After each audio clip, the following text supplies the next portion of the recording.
come here, you will close the door. If he will knock on your door, here. זה איש החכם אמר לך קצת כאלה בפירושו? لا أنا ما مسكت الباب في وجه حد.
כן, מיסטיקה, קדושה ומחלוקת בסרטה של טלי אוחיון, אבן השתייה.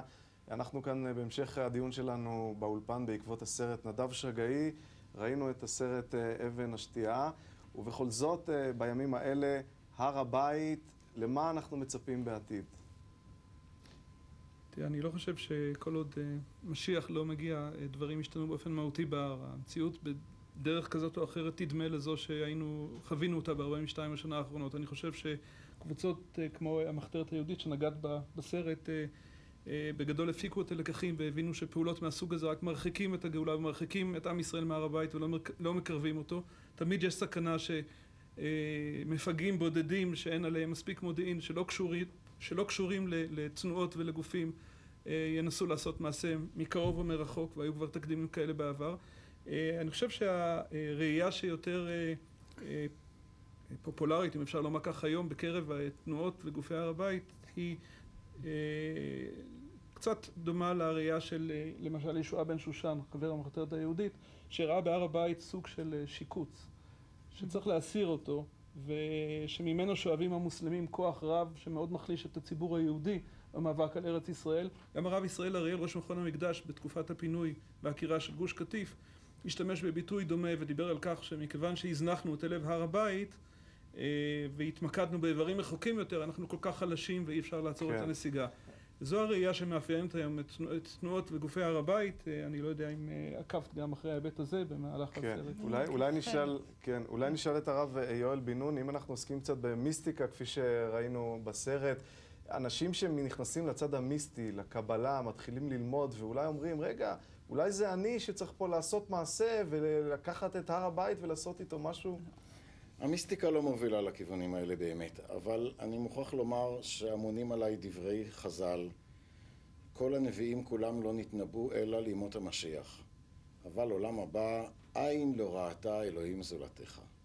אינני מאמין שמישהו, בן אדם, אם לא הנביאים, גם לא המקובלים, יודע מה יהיה באחרית הימים.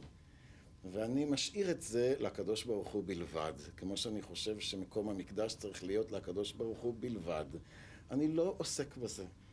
אני גם מבין קצת בפיזיקה, ואני חושב שאני לא מצפה לעולם שכולו אור ויש בו רק אנרגיה ואין בו חומר, כי אם אין חומר אין אנחנו.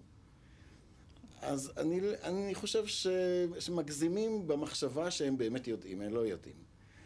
הנביא זכריה אמר לנו משהו, איזה דרך, התווה דרך איך להתקרב אל המקדש, איך להיות ראויים למקדש. זה לא הדרך של מכון המקדש, ללמוד את בית שני ולהכין את הכלים שלו. אלא, אומר הנביא זכריה, להיות ראויים למקדש. אנחנו לא צמים על החורבן, אלא על הסיבות שגרמו לו. אומר הנביא בשם השם, זכריה הנביא, כה אמר השם צבאות לאמור, משפט אמת שפוטו, וחסד ורחמים עשו איש את אחיו, ואלמנה ויתום גר ועני אל תעשוקו, ורעת איש אחיו אל תחשבו בלבבכם. זה המסר של תשעה באב.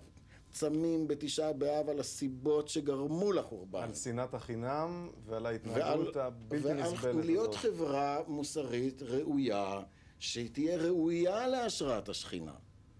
כן. מה יעשה הקדוש ברוך הוא אני משאיר לו. כן. יצחק לבני, כל הנושא הזה של קודש הקודשים ובית המקדש והר הבית ותשעה באב אולי, זה נחלתם בלבד של אותם דתיים, רבנים, או שיש גם איזשהו אמת בחילוניות שקשורה לנושאים האלה? לא, בהחלט לא. ההנחה שיש רק מיתולוגיה או רליגיוזיות דתית ואין רליגיוזיות חילונית או מיתולוגיה חילונית היא הנחה חסרת שחר. כל התרבות והספרות וההשראה וההזדהות שיוצרים מוזיקה וקתרזיסים, כל הדברים האלה הם חלק מהתהליכים של מגיה חילונית, אם רוצים, ושל מיתולוגיה חילונית. בהקשר של הנושא שלנו, למשל עניין אבן השתייה עצמו, נעזוב רגע את הר הבית כולו. הסיפור עוסקת בלי סוף, בגרעין הפנימי ביותר שלנו, הכמיהה שלנו, מה שקראתי בראשית השיחה שלנו, געגוע או נהייה, הוא מצד אחד אל איזה אופק רחוק ככל האפשר, שאנחנו לא מגיעים אל קצהו, ואף פעם לא נגיע אל קצהו, ומצד שני לגרעין הכי פנימי שלנו, כדי להגיע אל גרעין הזהות שלנו, אל גרעין המהות שלנו. אבן השתייה היא הדבר שאולי מכל המיתולוגיות שאני מכיר, מסמל את הגרעין הפנימי הזה. זה לא מקרה שקפקא כתב בצד אחד על הכתיבה, שאמרתי שהיא חלק מהמיתולוגיה הזאת, כצורה של תפילה, ומיד אחר כך ביומן שלו הוא כתב על התפילה כדבר שממיס, כמו שהמים שעולים באבן השתייה, את הקרח הנורא שבתוכנו. כלומר, הגאולה שתבוא דרך המסע הזאת, דרך המים של הלידה שעולים בסופו של דבר, הם אלה שיוצרים בנו התקרבות, אף פעם לא הגעה ממש. כן. כי מיסטיקה חילונית או מיתולוגיה חילונית תמיד ספקנית. דבר ספקני אף פעם לא מגיע ממש אל שום דבר, אבל הוא נוהה. כן. הנהייה עצמה היא חוויה אדירה. יצחק לבני, הרב יואל בן נון, נדב שרגאי, ותודה רבה לכם.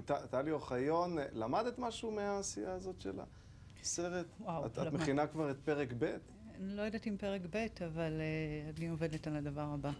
למדתי המון. אנחנו מודים לך מאוד שהגעת גם כן לכאן, לאולפן בירושלים. תודה רבה לכם, גברתי ורבותיי. זהו, הערב, ליל תשעה באב, ניסינו להראות לכם מעט מסיפור גדול, סיפורה של אבן השתייה שבכיפת הסלע, אבן שהיא יסוד לקדושה, וגם לצערנו למחלוקת שאורכה כאורך הגלות.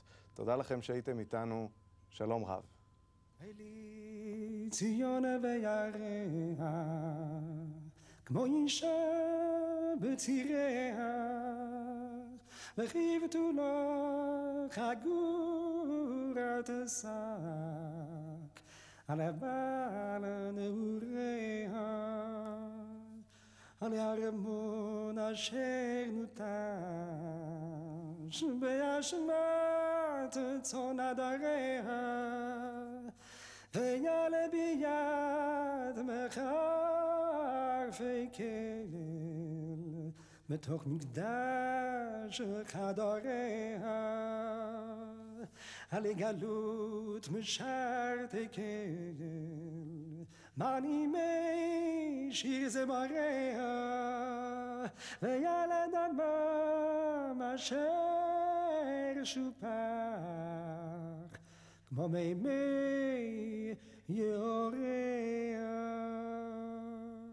עלי הגיון מחוליה אשר דמם בעריה וגנבד אשר שומם וביטול סנהדריה עלי זיווי חטא תמידיה ופדיוני בכל